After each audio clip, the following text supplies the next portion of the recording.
Raffaele Gianotti. I am a dermatopathologist.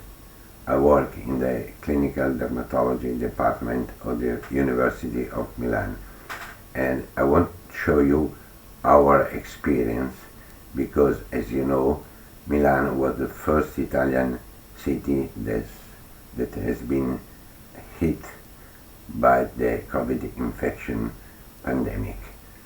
And today, after 9 months, our dermatopathology experience has traveled faster than light.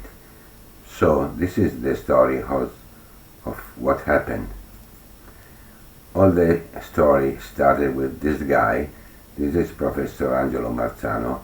He is my buddy in the university department, and he was the first man who get the coronavirus infection in Milan, and he was recovered in a very big hospital for infectious disease, and he was alone, and fortunately now he is very well.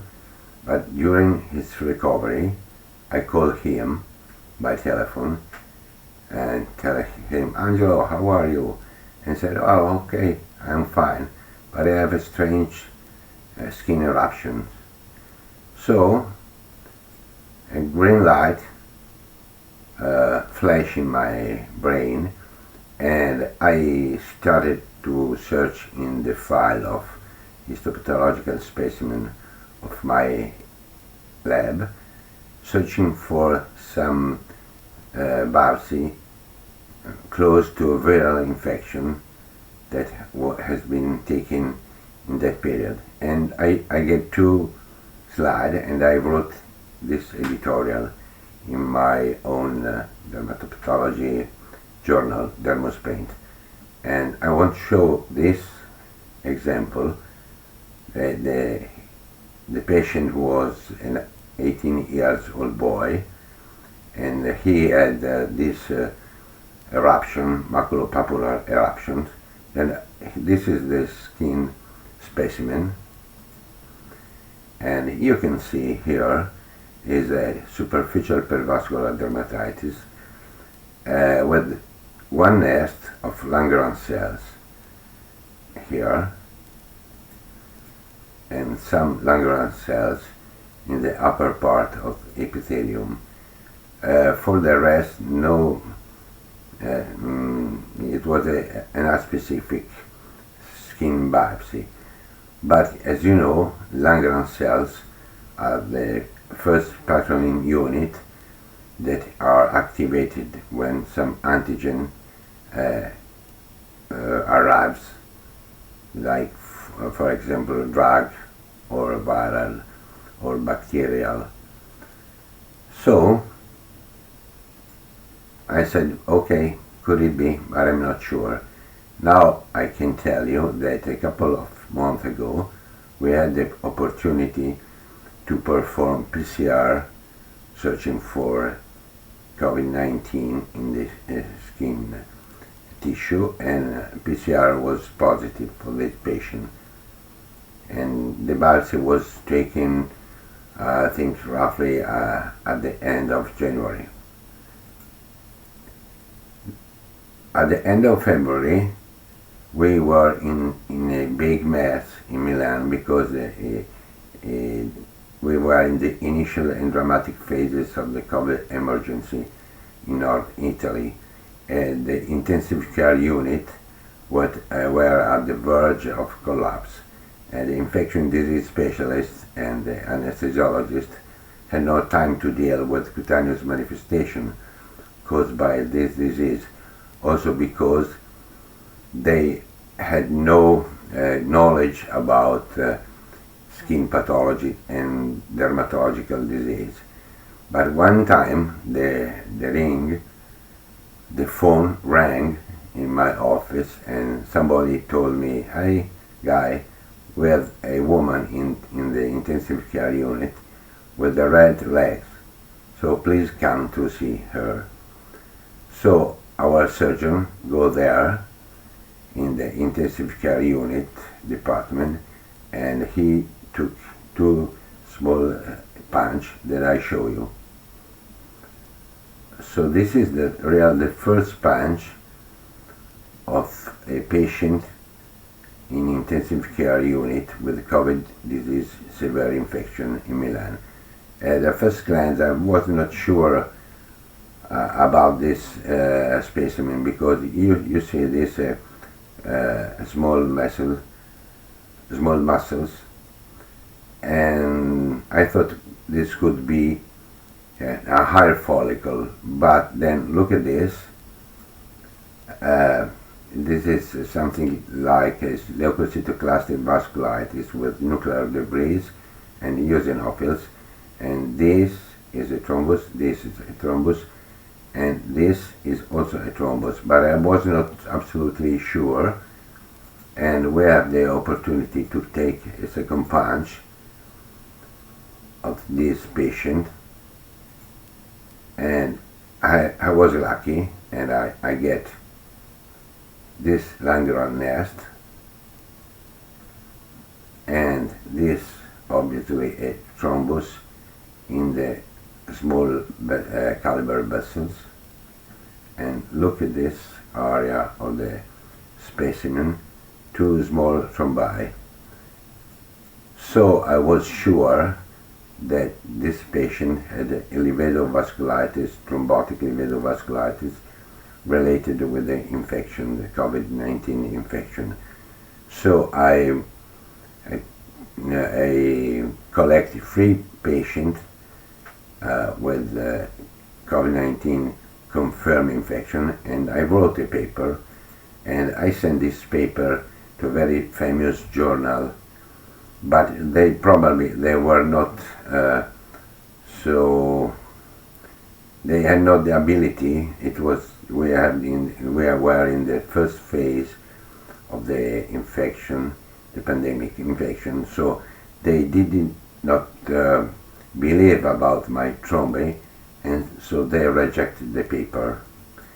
And unluckily, the paper was stopped for 1 month, and then when they said, okay, we don't want to publish, we sent in a rush to Acta Dermatovenerologica, and they accepted the paper in April 21, and 2 days after they print on the journal. And in the paper, one of the patients with the COVID-19 infection was this guy. He had not such a severe infection because he was treated at home, but look at these lesions that now has been defined as chickenpox, and we collect 5 patients. All of these are COVID-19 positive, and they have a classic Grover disease. I show you the picture. This is the original picture we published in the first paper, and it's a dermatitis, a superficial and deep perivascular dermatitis with acantholytic cleft, and look these keratotic cells of the classic Grover disease, and here you can see eosinophils here, as usually in a Grover disease. But look at this area. This is a vesicular, intraepidermal vesicular with large balloon keratinocytes, very close, very similar to a viral infection. And look at these vessels, and I want to underline that the reviewer didn't believe these vessels were abnormal. And you can see they are incredibly enlarged with a lot of amount of red blood cells, very packed.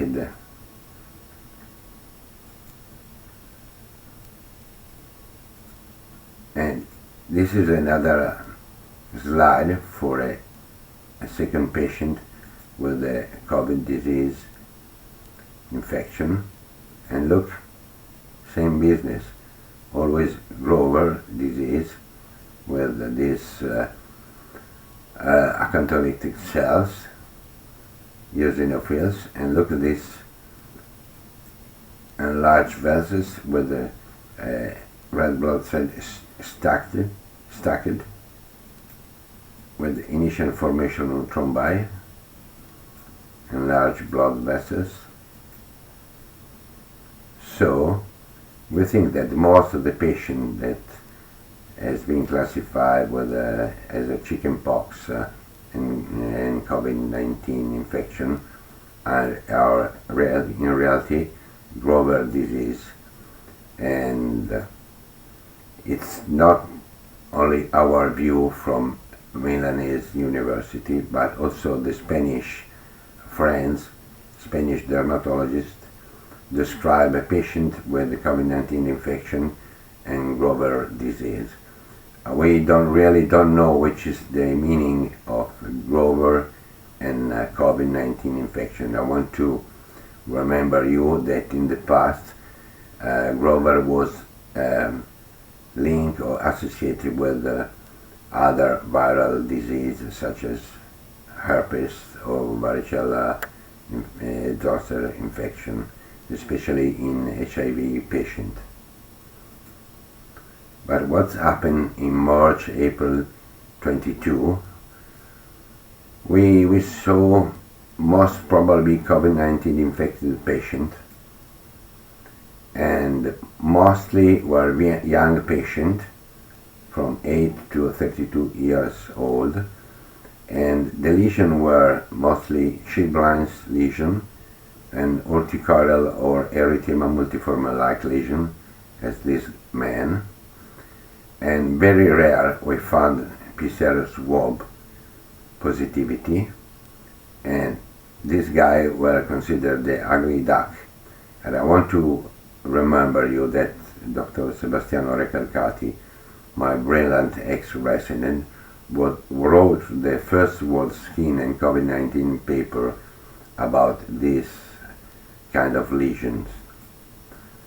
So I want to show you the histopathology of this man with these papules that are very close to pomphoid eruption, but very close to Erythema multiforme. And the histopathology shows a very funny pattern, because mostly the infiltration is composed by CD4 and CD8 T lymphocytes around the acrocendial ducts. You can see here and here and here, and look at these large vessels, verticalized large vessels.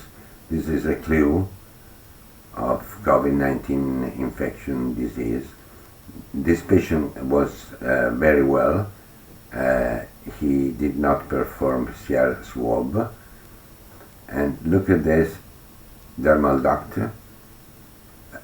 Generally in this kind of biopsy we find large verticalized vessels very close to dermal duct. And have a look at this area on the specimen. You can see this little thrombus, another thrombus, another thrombus, little thrombus, little thrombus. I want to repeat you, this patient was very well and healthy when we perform the skin biopsy.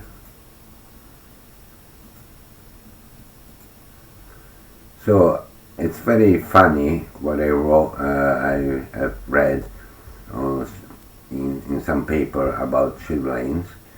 This is the funniest scientific observation ever published about chilblains, because Belgian scientists were frustrated by PCR swab and serological negativity of the large number of young people with chilblain, and they concluded the article that most probably chilblains were related to the use of drugs, herbal medicine, energy drink, and finally most of the patients declare that they remain barefoot or in socks most of the day.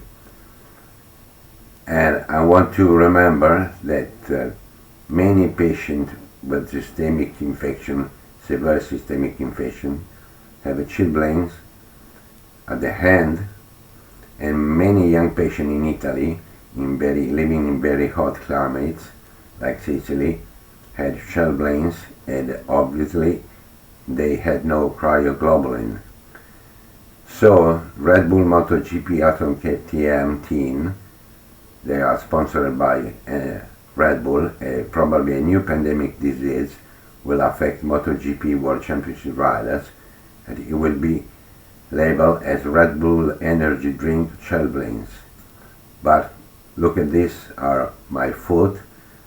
Since I was born, I walk barefoot at home, and I have no chilblains, and I couldn't put my motor racing boots if I had chilblains. So I'm joking, obviously, because the chilblains epidemic worldwide is related to SARS-CoV-2 infection. Simply, we currently know very few about the immunological mechanisms of the host response. In May 22, highly suspicious for COVID dermatosis in high-risk asymptomatic areas, and PCR swab test was not performed or negative. We saw a lot of patients with atypical dermatosis. They were in a high risk because they have relatives or parents with positive infection, and they were close in quarantine. They come to the dermatologist not because a COVID-19 infection, but simply because they have a dermatosis. And look at this slide. This is almost classical erythema pernio or chilblain pernio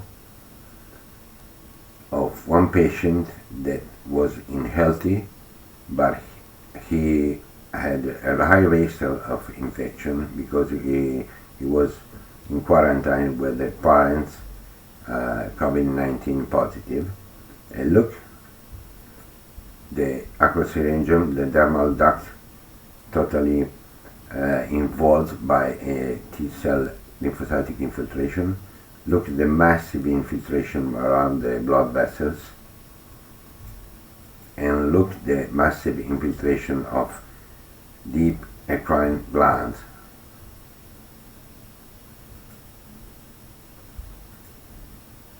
And look at this case. Same business is a patient, high-risk patient. PCR swab was negative. It's a superficial and deep perivascular infiltration with many red blood cell extravasation. The infiltration was heavy around the vessels, and look, this dermal duct totally affected by a T-cell infiltration.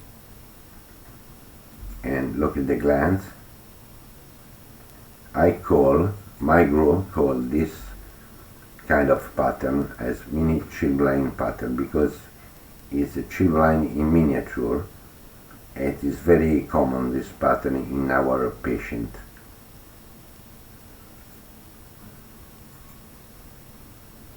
Okay, and look at this.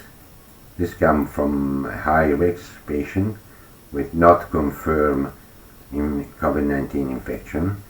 It's an erythema multiforme like pattern with a band-like infiltration with many necrotic keratinocytes and extravasated red blood cells, a massive perivascular infiltration. And look at this funny aspect of the serum. It's like the colloid reabsorption of the thyroid follicular.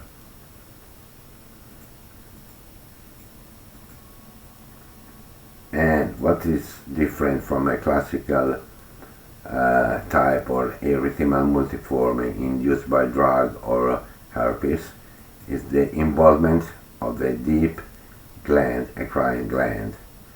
You will never see in classic erythema multiforme with the involvement of the deep glands.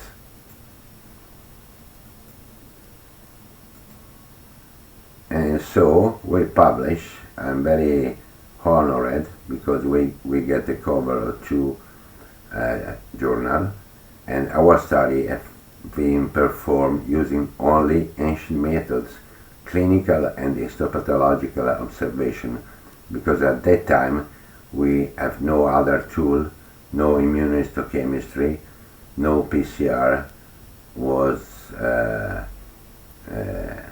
we couldn't use it.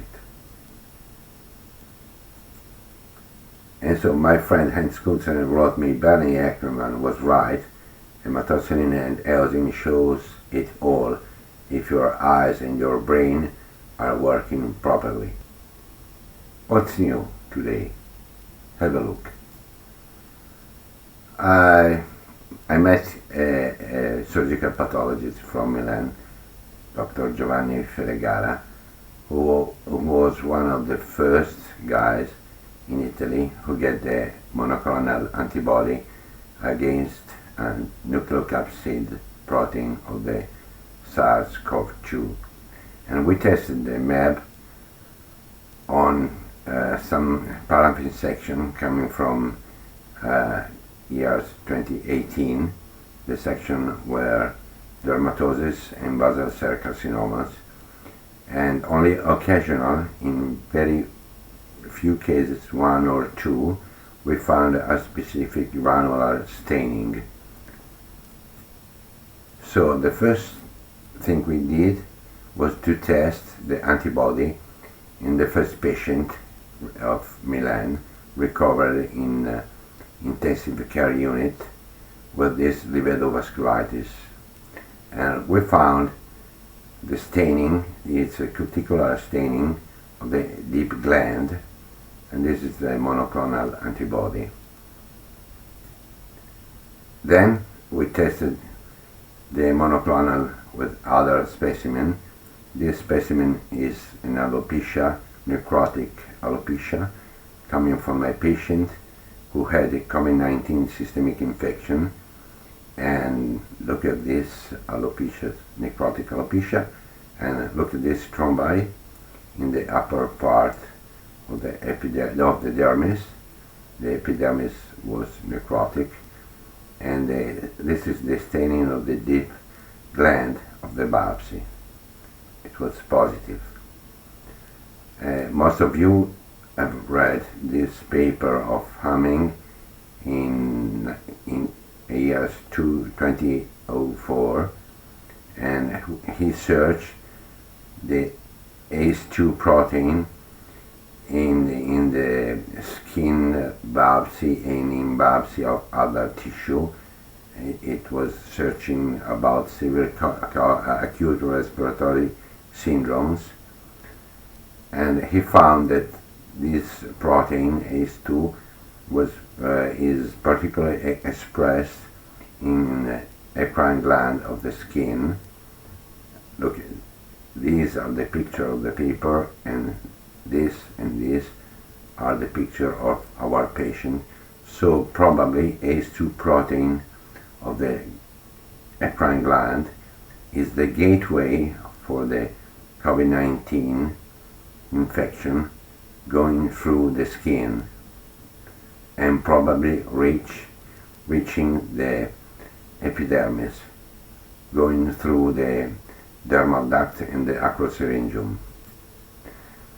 So what's happened later?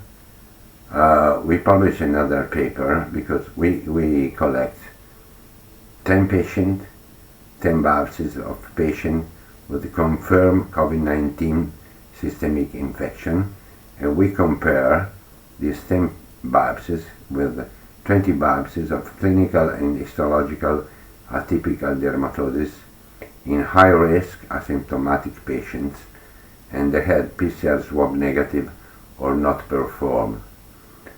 Obviously, these 10 biopsies of COVID-19 patients were biopsy of skin biopsy because the patient had the associated dermatosis to the infection, the systemic infection.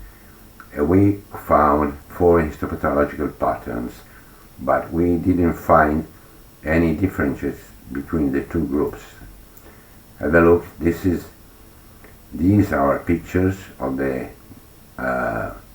cuticular staining of monoclonal antibody in the 20 patient groups with high risk but no systemic COVID-19 infection.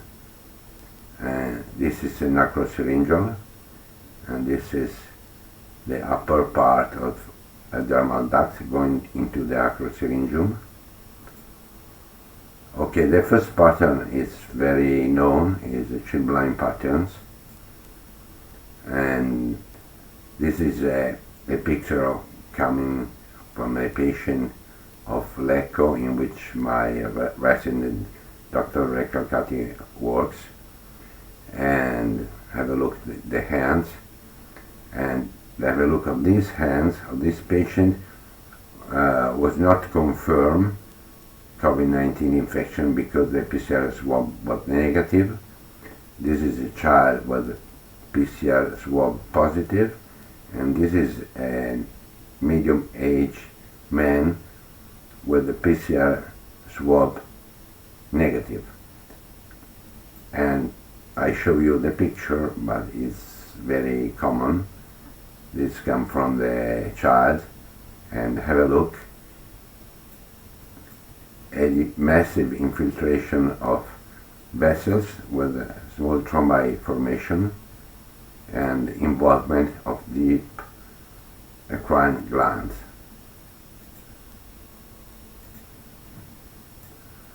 Okay, the second pattern is nice, it's rather common. I call mini Turbines pattern, and I show the picture are very interesting, the clinical picture, because the clinical aspect is very close to an urticarial reaction. Look at this, and look at this woman with a giant urticarial reaction of the face and neck and shoulder. And this area is very common in child, the elbow. I show you the histopathological picture. Okay, this is classical what I call miniature line, superficial and deep perivascular infiltration. And look at this heavy involvement of the dermal duct and eccrine glands.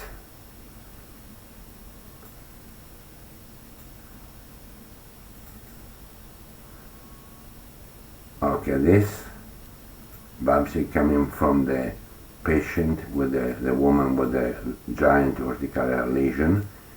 This is funny because you see a spongiotic dermatitis with large vesicular area, a heavy infiltration going in with exocytosis, diffuse spongiosis, parakeratosis with neutrophils.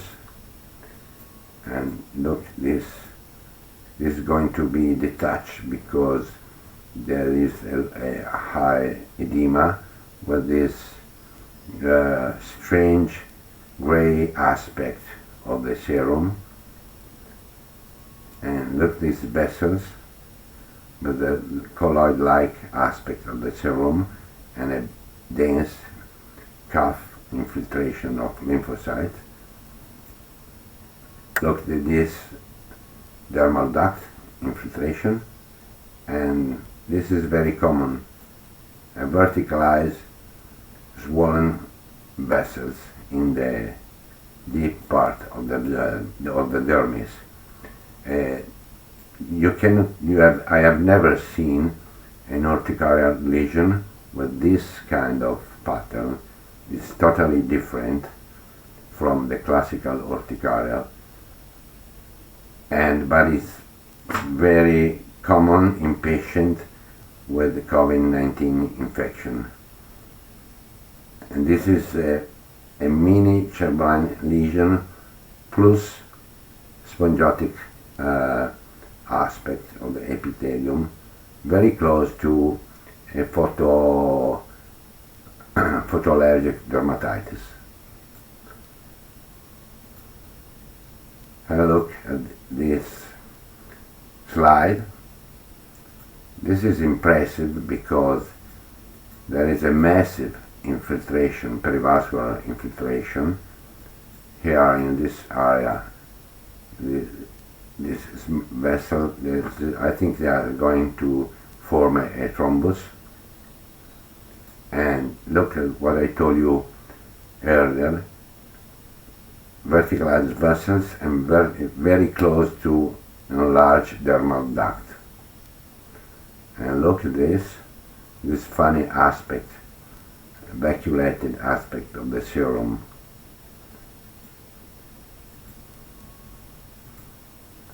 Erythema multiforme pattern. All these patients had this erythema multiforme-like lesion. They were high-risk patients because they have been close contact with positive COVID-19 positive relatives or parents, and I show you the histopathological picture. This is a classical erythema multiforme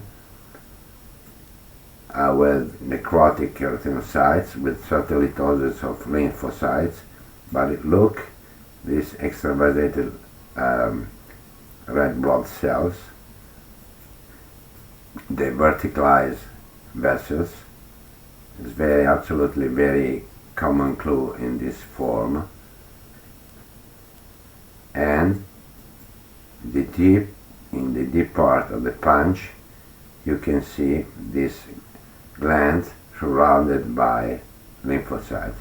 This never happens in a classic erythema multiforme, as you know, but this is paradigmatic, I think, because is another patient, high-risk patient, with the PCR swab at the moment of the biopsy.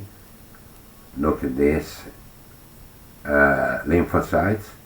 It looks like a lymphoma, cytotoxic lymphoma, necrotic keratinocyte, cytolytosis. But have a look at this crine duct and how much is large this acrosyringium, how much are dilated these blood vessels, the necrotic keratinocytes, neutrophils in the corneum, and dilated blood vessels, verticalized blood vessels. This is paradigmatic of COVID-19 highly suspected pattern, erythema multiforme like pattern. And I want to show you this a very recent observation. We have many cases of patients going to the dermatologist because they had this eruption appear just after the first lockdown. I tell you in June, and the clinical diagnosis mostly is pityriasis lichenoides acuta of Mucha. On the contrary, the histopathological aspect is totally different from the Mucha-Habermann disease. Yes, for sure you can have an epidermotropic infiltration of lymphocytes, but absolutely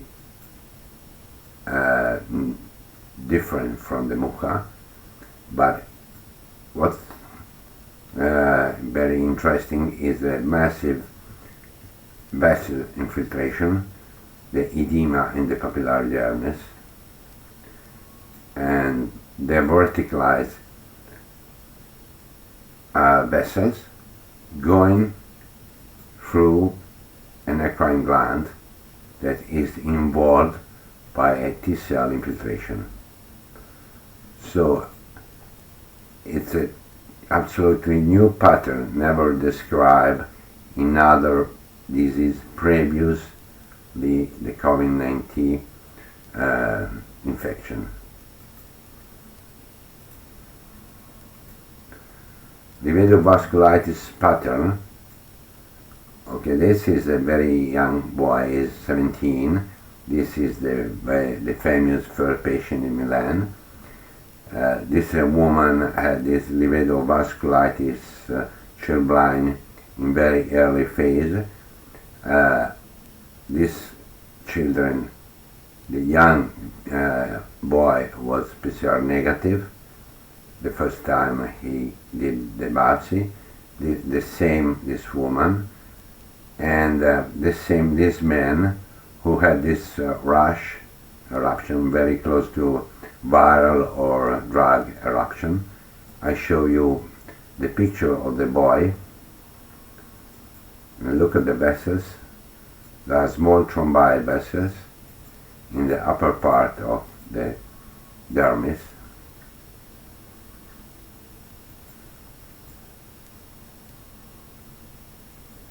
And this patient, and this patient are in the very good health condition.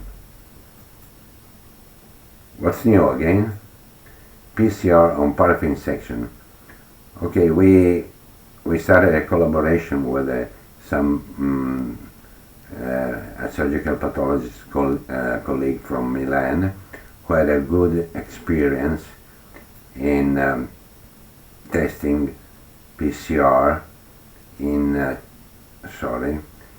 autoptic material of COVID-19 patient dead for COVID-19 infection, and we tested for the first time PCR on the skin biopsy in a high-risk asymptomatic patient, the famous 20 biopsy, and 8 cases were positive for PCR on paraffin section. And I show the patient, from A to H are patient with dermatosis, complaining for dermatosis, totally asymptomatic for COVID-19 systemic disease. And I show you this lady was biopsied at the very early in January. She was an old lady suffering for Kaposi sarcoma from years, and obviously I missed the diagnosis because I was very astonished. I show you the slide, because I found some vessels resembling Kaposi sarcoma in a lymphatic stage, and I was absolutely stunned because I cannot understand why this lady has this band-like infiltration with necrotic keratinocytes, just like an Erythema multiforme, overimposed to what I thought to be a Kaposi sarcoma, but I didn't have a look down in the deep part of the dermis. You see this thrombi, and here this thrombi, and this biopsy resulted PCR positive in tissue. So it was the first known patient in January with infection, skin infection, without any systemic symptoms of COVID-19 infection. Obviously, we tested also the famous first patient, and she has the clinical, the histological, the immunohistochemical, and PCR positivity. Okay, what's new again?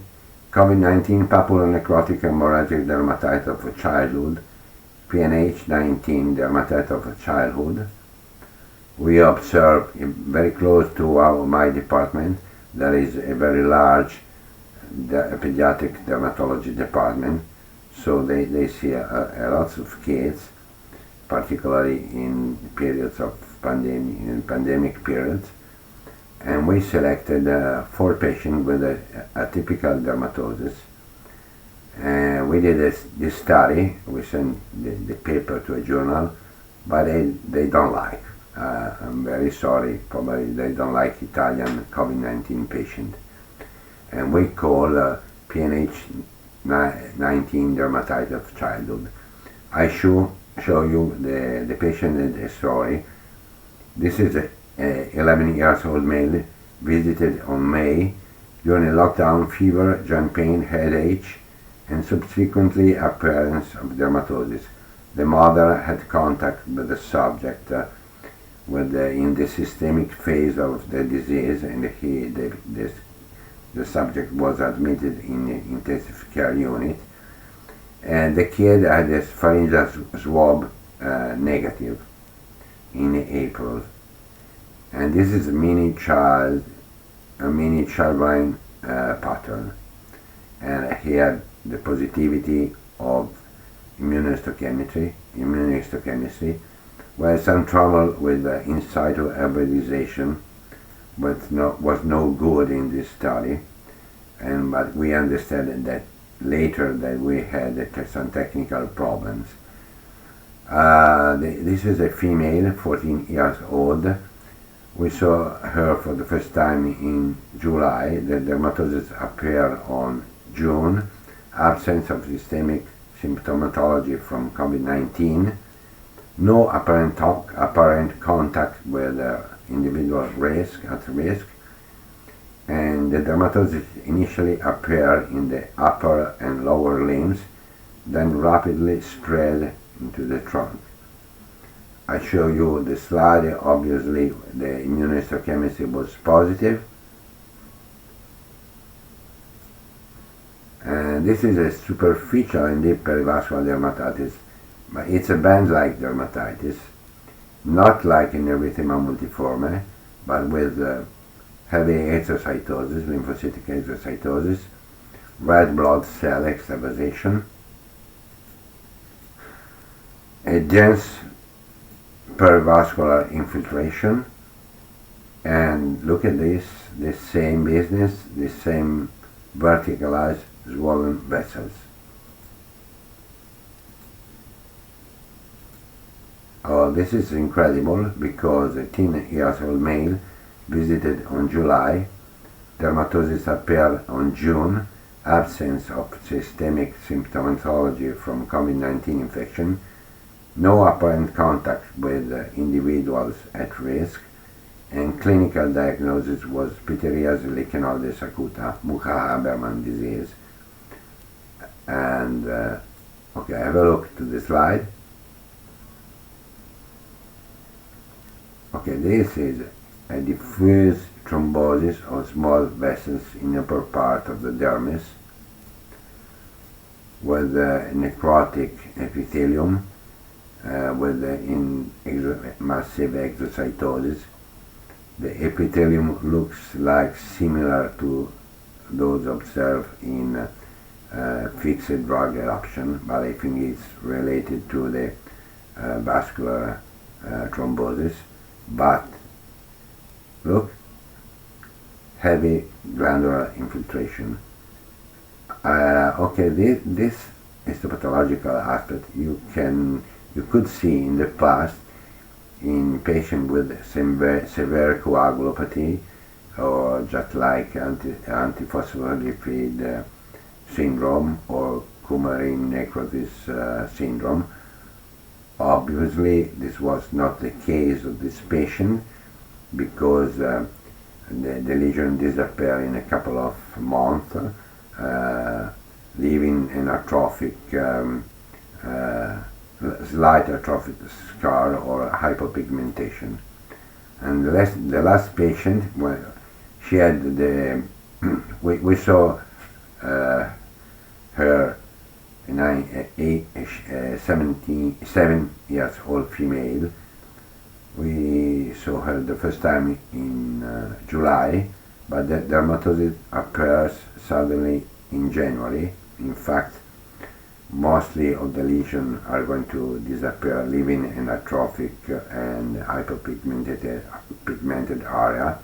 But look, these two small necrotic area. We punch this area, and the dermatosis was followed by a week of hyperpyrexia and generalized malaise.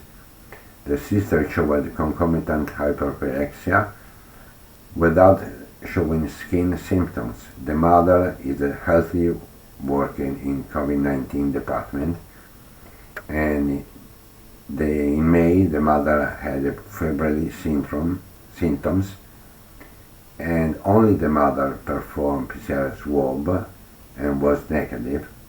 But look, the histopathological picture, same business. Superficial and deep perivascular dermatitis with extravasated red blood cells, slight epidermotropism, and look, the acrosyringium is swollen, dilated, and partially necrotic. Do you think the children's story is over? No, I'm sorry, it's not over. This is 2 years old girl. She has this urticarioid pomphoid eruption on the leg, and have a look to the histopathology. Look at the acrosyringium here. Look at the acrosyringium here and here. Okay, the acrosyringeal ducts are attacked by T-cell lymphocytes, heavy perivascular infiltration, and periglandular infiltration. And obviously, the immunohistochemistry was positive, and 3 months after resolution of the dermatosis, serological IgM and IgG positivity. But what is surprising in this story, this is a boy, is a close friend to the young kid I showed you one moment ago. They live together in the same house and they play together. And a couple of days after we visited the little girl, we saw this patient. I show you the histopathology. Same business. Have a look to this gland. Have a look to this dermal duct. A massive perivascular infiltration. A massive periglandular infiltration. Look at this acrosyringeal duct. And obviously we perform a PCR swab that was negative, and we are waiting to visit the little kid in the future, and I'm sure he will develop IgM and IgG in the serum. Oh, this is patient 0. This is a real patient 0 in Italy. You know that in Italy the patient 0 is a guy coming from a little town close to Milan. He had a severe COVID-19 infection, and he was considered patient 0. And how is the story? I was very fascinated by the histopathology of these patients, kind of patient, and so I go into my files searching for some dermatosis in October, November, and December, having some similarities to the COVID-19 patient I've studied. And I found this patient, and we wrote a paper with my colleague Giovanni Felegara, who performed immunohistochemistry, and Massimo Barberis from the European Institute of Oncology of Milan. He performed fish versus protein of the SARS-CoV-2. And I found in my file this patient. She was 24 years old woman, and she has this large urticarial plaque on both of the arms. The histopathology is this. Obviously, the immunohistochemistry was positive, and this is the fish, RNA fish versus SARS-CoV-2. That is clear positive with these red dots in the glandular eccrine gland, deep eccrine glands of the specimen. I show you the specimen, but it's the same business as a mini Chamberlain pattern with a deep glandular, periglandular infiltration, the same funny vacuoles in the vessels here, and here a slight exocytosis. Obviously in November I was not sure about how to classify this punch. I thought, okay guys, could it be a lupus tumidus, but I was not sure. And when I go back to my files, I search, I found this case and said, I think it could be a COVID-19 infection, and it is. So this is the real patient 0 in Italy. But we go ahead searching for other patients. The same team wrote this paper. We just sent the paper 2 days ago to the Journal American Academy of Dermatology, and we studied 7 patients. This is a patient 0, and these patients were totally asymptomatic. They went to the dermatologist for a atypical or strange dermatosis. I perform the punch, and I selected this patient from a group of 20 cases because I suspected they were asymptomatic carriers of COVID-19 infection with dermatosis, and I wasn't right. I show you the histopathology. This is the patient 0. This is a patient with Erythema multiforme like pattern. Have a look to the glands, the dermal duct. This is a large cleft with necrotic epithelium, like you can see in a classic Erythema multiforme. This is a mini perennial pattern with massive infiltration and early formation of thrombi. This is an Erythema multiforme with involvement of the acrosyringium and red blood vessel extravasation. And all the patients, I show you the 3 cases, A, B, and C, we found with fish the positivity.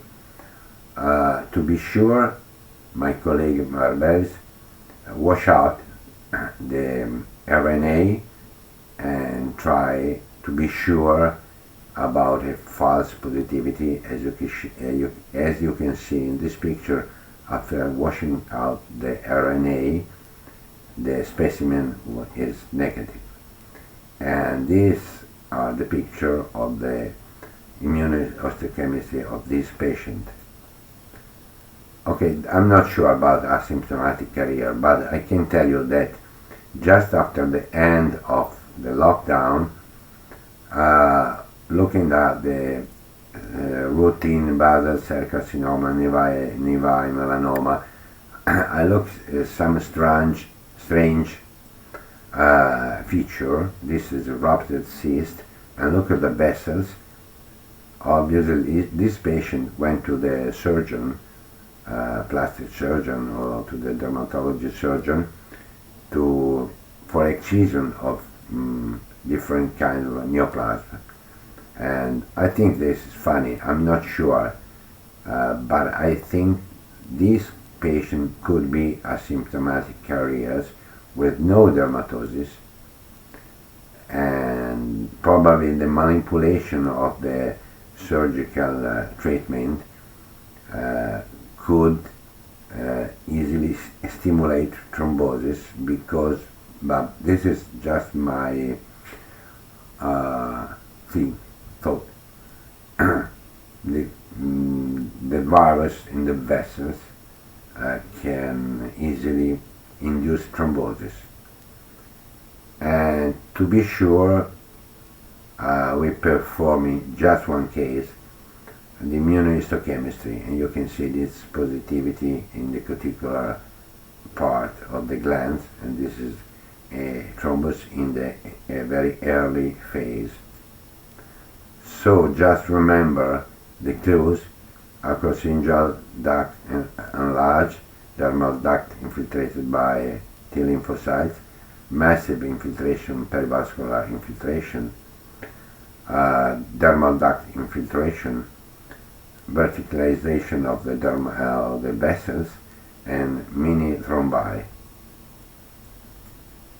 Okay, the COVID-19 is a snake in a grass, and he has actually, we are not sure, but actually we think on the skin he has two kind of action. This is paper, a very interesting paper, written by Paulo Ricardo Criado, a Brazilian dermatologist, who wrote some paper about the pathogenesis of the skin lesion, and he thought one could be a catastrophic antiphospholipid syndrome regarding the development of the thrombi, and the other a macrophage activation syndrome that could induce a destructive, massive cytokine cascade in the skin and in other organs.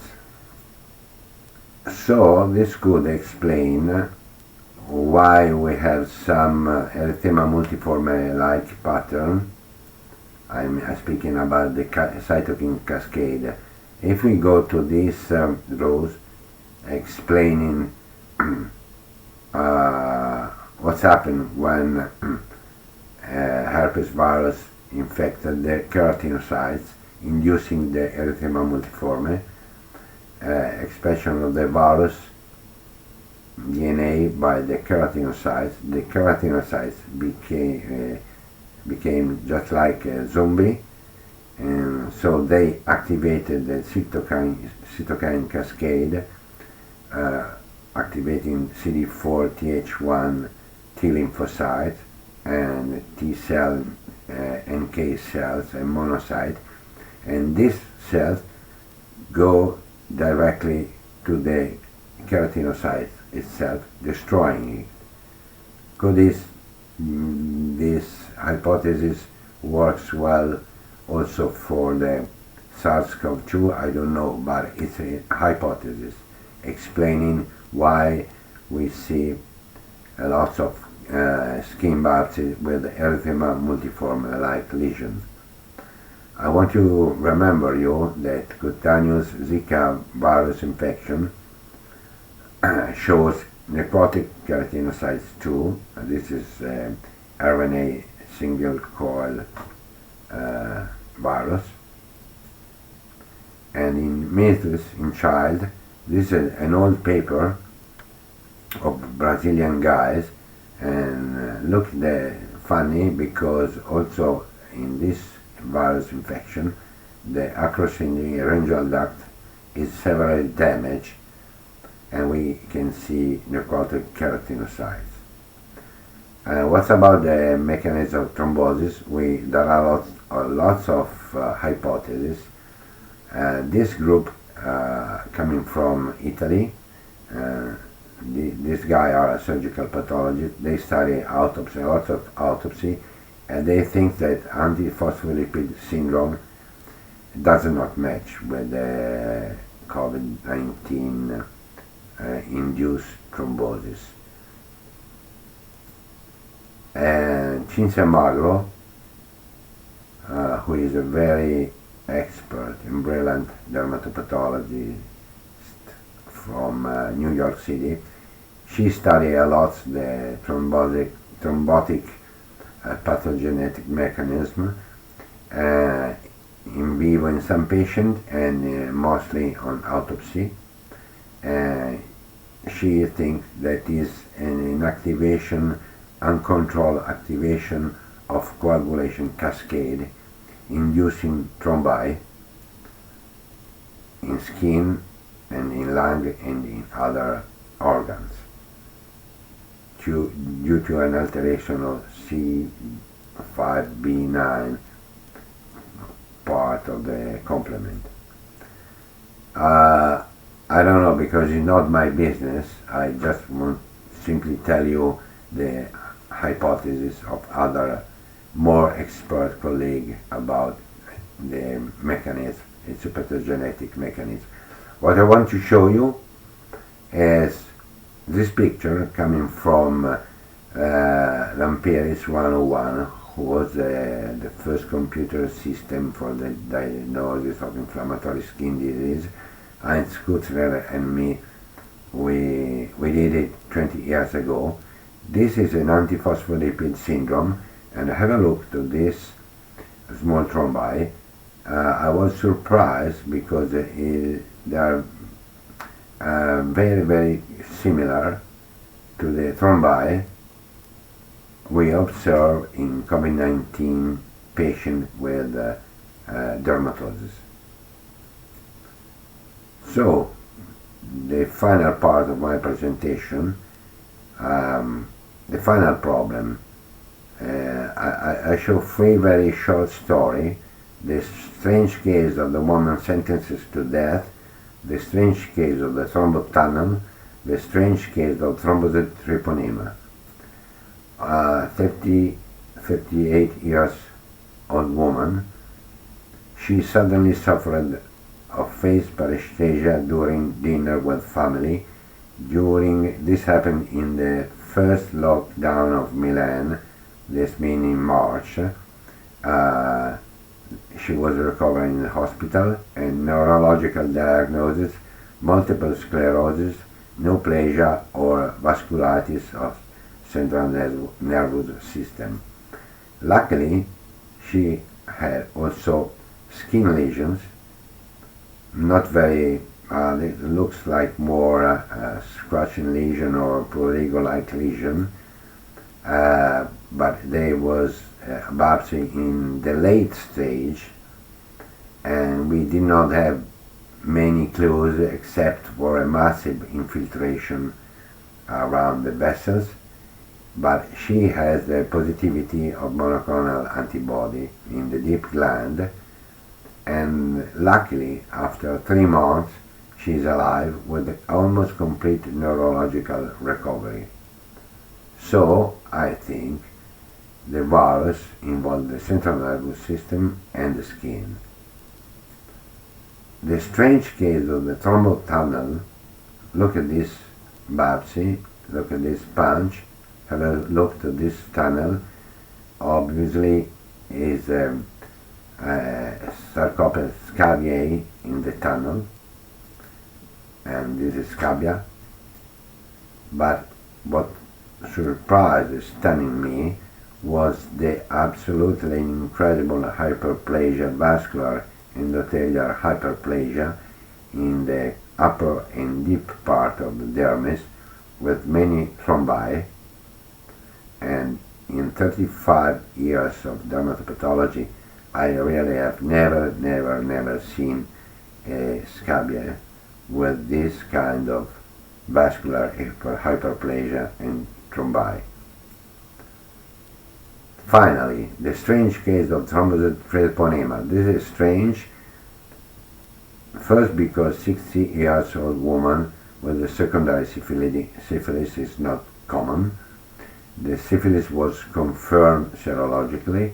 The clinical are absolutely fantastic from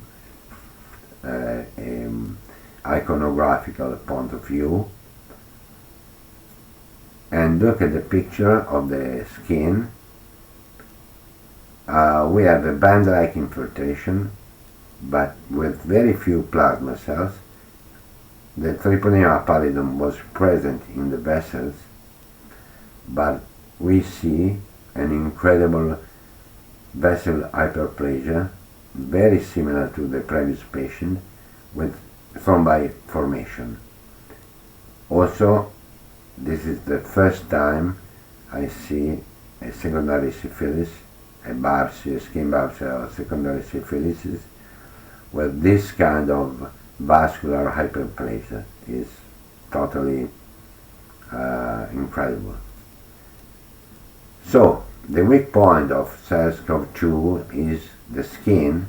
The virus cannot hide in the skin, and we don't need the CT scan or X-ray or other technology to search for the effect of the viral infection in the organs, because the skin is just in front to our eyes. So, what will be in 3 months? Watch out your skin biopsy. Always remember that I look all of these cases not because we have a special department of COVID disease, because most of the cases I show you were asymptomatic and they simply went to the dermatologist just because they have a dermatitis. So check your slide under your microscope, because I'm sure that in your daily routine you will find an asymptomatic COVID-19 patient with skin dermatosis. So I'm finished, and I say you a big hello and good luck for your life.